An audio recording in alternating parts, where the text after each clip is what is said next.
Assalamualaikum warahmatullahi wabarakatuh. Banyak ulama dan ilmuwan menyatakan sosok Zulkarnain adalah Raja Makedonia, Alexander the Great ataupun Alexander Agung. Tetapi banyak juga yang membantah. Lalu siapa sebenarnya Zulkarnain? Dalam Al-Quran terdapat sebuah kisah yang tertera dalam surat Kahfi ayat 83 sampai 101. Sederet ayat itu mengisahkan seorang raja masyhur yang saleh bernama Zulkarnain. Ayat-ayat tersebut diturunkan kepada Nabi Muhammad SAW tatkala didatangi oleh seorang rabi ataupun pendeta Yahudi utusan kaum Quraisy. Mereka hendak menguji kenabian yang didapat oleh Muhammad.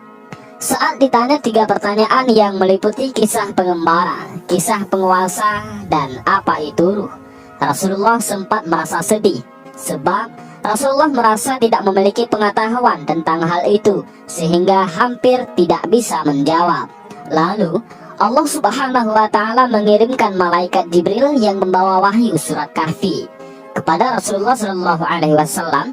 Jibril meminta agar tidak bersedih dan menyampaikan wahyu itu kepada rabi Yahudi itu.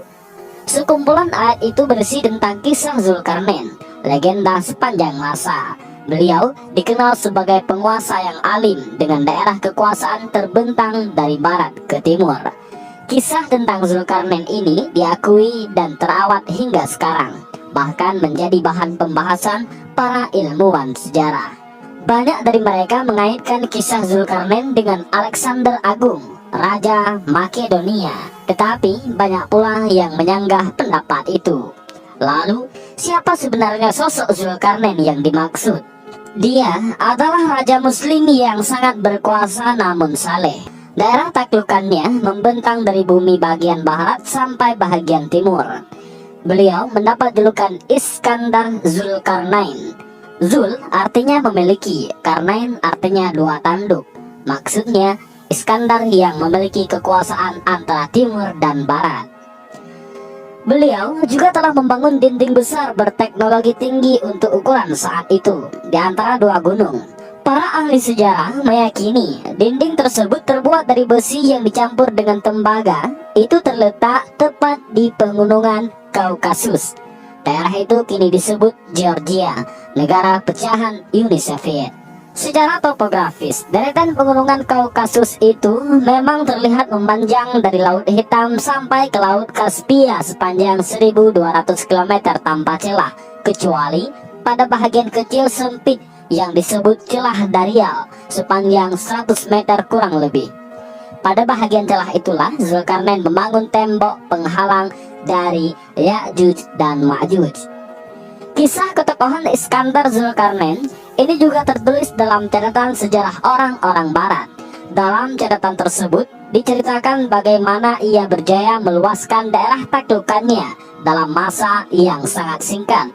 Oleh karena kejayaannya ini, ia diberi gelar Alexander the Great ataupun Alexander yang Agung.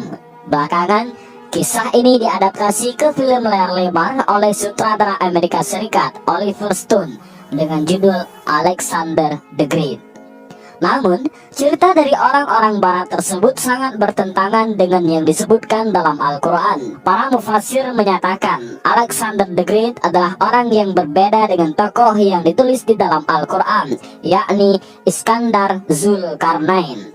Alexander the Great itu dalam sejarahnya tidak diberitakan pernah membangun sebuah dinding besar berteknologi tinggi untuk ukuran saat itu yang terbuat dari besi dicampur tembaga. Bahkan ia adalah seorang musyrik. Sejarah tidak mencatatnya sebagai seorang raja muslim yang taat kepada agama Tuhan ataupun agama tauhid. Sejarawan muslim yang juga ahli tafsir, Ibnu Katsir, dalam kitabnya Al-Bidayah wan Nihayah menjelaskan, meski punya nama yang sama dan plot cerita yang sama, yaitu kekuasaannya membentang dari barat sampai ke timur, keduanya adalah sosok yang berbeda. Antara mereka terbentang jarak dan waktu sampai 2000 tahun. Hanya mereka yang tidak mengerti sejarah yang bisa terkecoh oleh identitas kedua orang itu, kata Ibnu Katsir dalam kitabnya. Ibnu Katsir lebih jauh menjelaskan, Zulkarnain adalah nama gelar ataupun julukan seorang panglima penakluk sekaligus raja yang saleh. Karena kesalehannya itu, ia selalu mengajak manusia untuk menyembah Allah. Namun mereka ingkar, malah memukul tanduknya yang sebelah kanan hingga ia mati. Lalu Allah menghidupkannya kembali dan ia pun kembali berdakwah. Tetapi sekali lagi tanduknya yang kiri dipukul sehingga ia mati lagi. Allah Subhanahu wa Ta'ala menghidupkannya kembali dan menjulukinya Zulkarnain, pemilik dua tanduk, serta memberinya kekuasaan. Cerita yang sama juga dijumpai dalam kitab Jami' al-Bayan fi Tafsir Al-Quran karangan Syekh Al-Aiji Asy-Syafi'i. Dalam kitab tersebut disebutkan, Zulkarnain adalah seorang hamba yang taat kepada Allah dan mengajak kaumnya menyembah Allah. Lalu mereka memukul tanduknya yang kanan hingga mati. Kemudian Allah menghidupkannya lagi dan dia kembali mengajak kaumnya mengesahkan Allah. Tetapi mereka malah memukul tanduknya yang kiri hingga mati lagi. Lalu Allah menghidupkannya lagi dan menganugerahinya kekuasaan yang tak tertandingi. Oleh karena itu, ia dijuluki Zulkarnain. Di samping kedua kitab tersebut, Mufassir Muslim Ibnu Jarir At-Tabari juga mengisahkan dalam kitab Tafsir At-Tabari, dikatakan Iskandar Zulkarnain adalah seorang laki-laki yang berasal dari Romawi. Ia anak tunggal seorang yang paling miskin di antara penduduk kota. Namun, dalam pergaulan sehari-harinya, ia hidup dalam lingkungan kerajaan, bergaul dengan para perwira dan berkawan dengan wanita-wanita yang baik dan berbudi serta berakhlak mulia. Imam Al-Qurtubi dalam kitab tafsir Al-Qur'annya yang populer, Tafsir Al-Qurtubi, menceritakan, sejak masih kecil dan masa pertumbuhannya, Iskandar berakhlak mulia, melakukan hal-hal yang baik sehingga terangkat nama baiknya. Ia juga menjadi mulia di kalangan kaumnya sehingga Allah berkenan memberinya kewibawaan. Setelah mencapai usia akil balik, Iskandar menjadi seorang hamba yang saleh sehingga Allah berfirman, "Wahai Zulkarnain, sesungguhnya aku mengutusmu kepada umat-umat di bumi. Mereka adalah umat yang berbeda-beda bahasanya dan mereka adalah umat yang berada di segala penjuru bumi. Mereka terbagi dalam beberapa golongan." Mendapat amanat tersebut, Zulkarnain lalu berkata, "Wahai Tuhanku, Engkau telah menugasiku melakukan sesuatu hal yang aku tidak kuasa melakukannya kecuali Engkau sendiri. Maka beritahukanlah kepadaku tentang umat-umat itu. Dengan kekuatan apa aku bisa melawan mereka? Dengan kesabaran apa aku bisa menahan mereka? Dan dengan bahasa apa aku harus berbicara dengan mereka? Bagaimana pula aku bisa memahami bahasa mereka sedangkan aku tidak mempunyai kemampuan? Aku membebanimu sesuatu yang kamu mampu melakukannya. Aku akan melapangkan pendengaran dan dadamu hingga kamu bisa mendengar dan memperhatikan segala sesuatu. Memudahkan pemahamanmu sehingga kamu bisa memahami segala sesuatu. Memudahkan lidahmu hingga kamu bisa berbicara tentang sesuatu. Membukakan penglihatanmu sehingga kamu bisa melihat segala sesuatu. Melipat gandakan kekuatanmu hingga tak terkalahkan oleh sesuatu apapun. Menyingsingkan lenganmu hingga tidak ada sesuatu pun yang berani menyerangmu. Menguatkan hatimu hingga kamu tidak takut pada apapun. Menguatkan kedua tanganmu hingga kamu bisa menguasai segala sesuatu. Menguatkan pijakanmu hingga kamu bisa mengatasi segala sesuatu. Memberimu kemuliaan hingga tidak ada apapun yang menakutimu. Menundukkan untukmu cahaya dan kegelapan dan menjadikan salah satu tenteramu. Cahaya itu akan menjadi petunjuk di depanmu dan kegelapan itu akan berkeliling di belakangmu. Sejak kecil, Iskandar sudah tidak senang melihat peperangan antara timur, yaitu kerajaan Persia, dan barat, kerajaan Romawi. Perang itu tak ada hentinya dari tahun ke tahun, malah dari abad ke abad. Ribuan manusia tewas, kerugian harta benda tak terhitung lagi jumlahnya, apalagi kerusakan lingkungan hidup, merugikan manusia itu sendiri. Untuk menghentikan permusuhan antara timur dan barat, Iskandar bercita-cita mendirikan sebuah kerajaan yang dapat menyatukan wilayah timur dan barat. Iskandar pun tumbuh menjadi manusia dewasa yang saleh, berakhlak dan berbudi tinggi. Atas segala kesalehannya itu, Allah mengkaruniakan kepadanya segala kelebihan yang dimiliki oleh seorang pemimpin. Lalu Allah memerintahkan untuk menyuruh manusia kepada agama tauhid. Mula-mula dengan tentaranya yang lengkap dan kuat, beliau menuju ke barat wilayah Maroko, tempat terbenamnya matahari. Dilihatnya, matahari itu terbenam di mata air yang berlumpur, lautan Atlantik sekarang ini.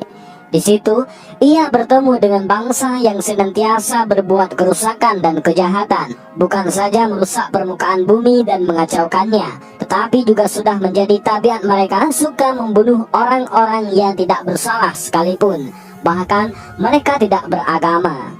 Sebelum melakukan tindakan, terlebih dahulu Iskandar menadahkan tangannya ke langit, memohon petunjuk kepada Allah. Tindakan apa yang sebaiknya harus dilakukan terhadap bangsa yang begitu kejam? Apakah bangsa itu akan digempurnya habis-habisan atau akan dibiarkan begitu saja? Allah lalu memberinya dua pilihan: digempur habis-habisan sebagai balasan atas kekejaman mereka, atau diajar dan dididik agar mereka kembali kepada kebenaran dan menyembah Allah serta meninggalkan segala kejahatan. Iskandar Zulkarnain memutuskan mengumpul mereka yang durhaka dan jahat, sedangkan orang yang baik akan dilindungi. Sebelumnya, ia berkata kepada bangsa tersebut, "Siapa yang aniaya akan kami siksa dan dikembalikan kepada Tuhan, agar Tuhan memberikan siksa yang lebih pedih lagi. Adapun orang-orang yang saleh dan baik akan kami lindungi, dan kepadanya kami hanya akan memerintahkan kewajiban-kewajiban yang ringan." Kemudian tentaranya bergerak menewaskan setiap orang yang kejam, melindungi setiap orang yang baik. Akhirnya, negeri itu dapat diamankan dan ditenteramkan serta diatur sebaik-baiknya, penuh dengan kehidupan, bahagia, dan makmur. Setelah selesai menunaikan kewajiban terhadap bangsa dan negeri itu, Iskandar Zulkarnain dengan tentaranya menuju ke arah timur, India. Dilihatnya matahari di atas bangsa yang musyrik, yang menyembah banyak Tuhan, yaitu bangsa Hindustan. Bangsa dan negeri itu pun dapat ditaklukkan, diamankan dan ditenteramkannya, serta diatur sebaik-baiknya, hingga setiap orang dapat merasakan hidup aman, tentram dan bahagia. Bangsa itu juga dapat dikeluarkan dari lembah kesesatan. Selesailah sudah kewajibannya terhadap bangsa dan negeri itu. Ia lalu menuju ke utara, negeri Armenia, melalui Persia dan Azerbaijan. Kemenangan demi kemenangan dicapainya selama dalam perjalanan itu. Akhirnya, sampailah di suatu tempat. Di sana ia bertemu dengan suatu bangsa yang selalu dalam ketakutan dan kekhawatiran, karena ternyata negeri itu berbatasan dengan bangsa Ya'juj dan Ma'juj yang terkenal kuat dan kejam. Bukan sekali dua kali saja, tetapi seringkali bangsa Ya'juj dan Ma'juj itu datang menyerang mereka, menghancurkan apa saja yang didapatinya, dan membunuh siapa saja yang dijumpainya. Kedatangan Iskandar ini mereka sambut dengan segala kehormatan dan kegembiraan, karena mereka tahu dari kabar yang beredar bahwa Iskandar adalah raja yang kuat dan paling adil di muka bumi ini. Lalu mereka meminta bantuan kepada Iskandar agar dilindungi dari serangan Ya'juj dan Ma'juj. Mereka memohon supaya antara negeri mereka dan negeri Ya'juj dan Ma'juj dibangun dinding raksasa yang tidak dapat ditembus. Sebagai imbalannya, mereka sanggup membayar mahal Iskandar. Mendengar permohonan itu, Iskandar Zulkarnain menjawab, "Saya tidak mengharapkan upah dari kalian. Nikmat dan pemberian Tuhanku lebih berharga daripada upah itu. Hanya kepada kalian saya meminta kaum pekerja dan alat-alatnya, besi, tembaga, arang, batu, dan kayu." Setelah semuanya terkumpul, ia mulai bekerja dengan bantuan para pekerja. Mula-mula menyalakan api dengan kayu dan arang batu. Diambilnya besi, lalu dileburkannya dengan api. Setelah besi itu mencair, dituangkannya tembaga dan diaduk menjadi satu. Dengan bahan campuran inilah didirikan dinding raksasa antara negeri itu dan negeri Ya'juj dan Ma'juj. Dinding besi raksasa itu tidak dapat ditembus dan dilubangi oleh siapapun dan oleh apapun. Dinding ini adalah rahmat dari Tuhan kami. Hanya Tuhanlah yang dapat menembus dinding ini jika dikehendakinya, kata Iskandar Zulkarnain. Maka akan aman dan tentramlah negeri tersebut. Iskandar Zulkarnain dapat menaklukkan negeri-negeri yang terbentang antara timur dan barat. Dengan demikian, cita-citanya untuk mempersatukan kerajaan di timur dan barat tercapai. Negeri yang berada di bawah kekuasaannya antara lain Maroko, Romawi, Yunani, Mesir, Persia, dan India. Berkat ilmu dan pengetahuannya yang luas, serta dasar ketuhanan yang selalu dipegang teguh dalam mendirikan kerajaan yang besar itu, penduduknya hidup dengan aman, tentram, dan makmur. Kebesaran dan kejayaan itu tidak membuatnya buta dan lupa akan nikmat yang diberikan oleh Allah Subhanahu wa Ta'ala.